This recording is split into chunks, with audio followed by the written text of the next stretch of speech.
Hello po, magandang araw po sa ating mga viewers around the world. So, andito po ulit kami ni Dr. T and welcome to my page, account, and YouTube channel. This is Senyora Inday at kasama ko po si Dr. T from Washington, D.C. So, Dr. T, di ba natakal po natin yung topic about anxiety? Kaya ako naman po yun natanong kasi actually, nakaranas po ako ng matinding nervyos nung nasa Taiwan po ako. Tingin niyo po ba anxiety po yung tumama sa akin nung mga time na yun? Kasi matinding takot ang nararamdaman ko palagi na hindi ko maintindihan eh. Parang ganun eh. Ano po sa tingin niyo yung naging ano nun, classification? Under po ba ako ng anxiety and depression o anxiety lang? Parang ano yun, sa tingin ko, that's mainly anxiety. At ang anxiety kasi, ang pagkakaiba niya sa depression is more like parang fear of something. Sabi nila, fear of the unknown. Pero most of the time, it's about parang you're afraid Ganun of talaga. either Yes, opo, getting hurt. ganun. Mm. Ako noon, alam mo, ang kinakatakutan ko, actually, takot akong mamatay. Believe it or Yun, not po, exactly. talagang ang Exactly. kinakatakutan ko noong mga time na yon, natatakot po akong mamatay. Parang hindi pa ako ready. Parang ano ba yung mararamdaman pag namatay. Pero ang pakiramdam ko po kasi during that time is talagang yung nung time mismo na yon, yung mismong oras na yon, mamamatay na ako. So, ganun po yung nararanasan kong anxiety. Kasi nga yung may fear of something, natatakot po ako. Mm.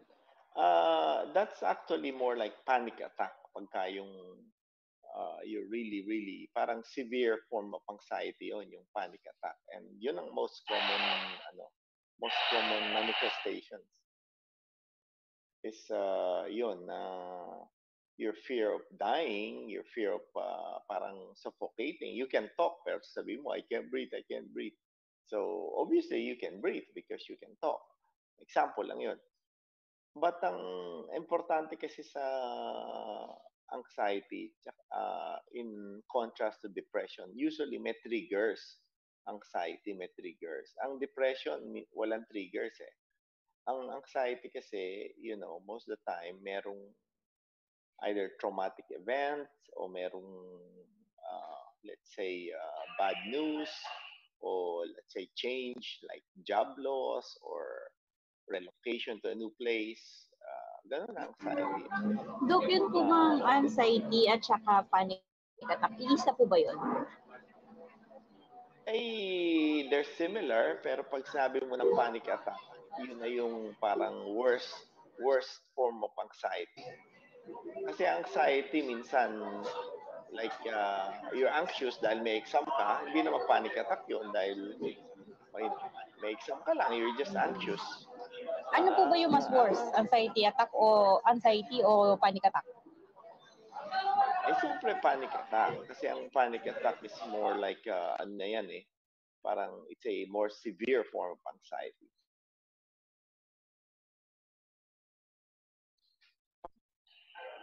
Dok, may gamot ba yun? Kasi, may gamot po ba yung panic attack or anxiety? Hindi, no?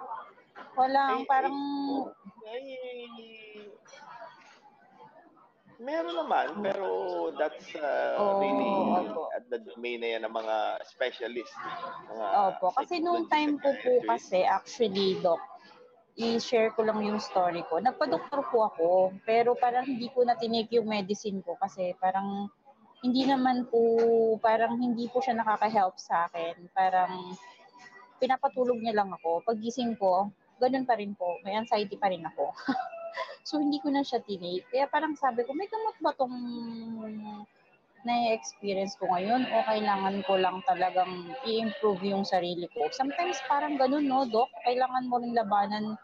Hindi lang talagang kasi kailangan, siya eh, yung the way ka mag-isip, kailangan matatag, parang ganun, para malabanan mo yung nararanasan mo na Kasi parang more on feelings lang naman siya, Dok. Hindi naman siya parang kagaya ng mga ibang sakit na nararamdaman ng katawan. Siya hindi, more on emotions, more on feelings, 'di ba? Yung tinatawag na anxiety at saka yung panic attack, 'di ba?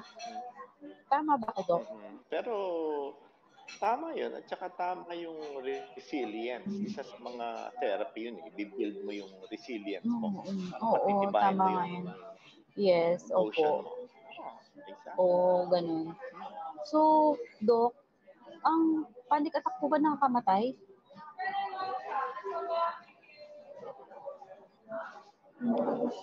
Ay, Nakakamat Ibig kong sabihin, yung nagiging cause po ba yun ng death, yung panic attack?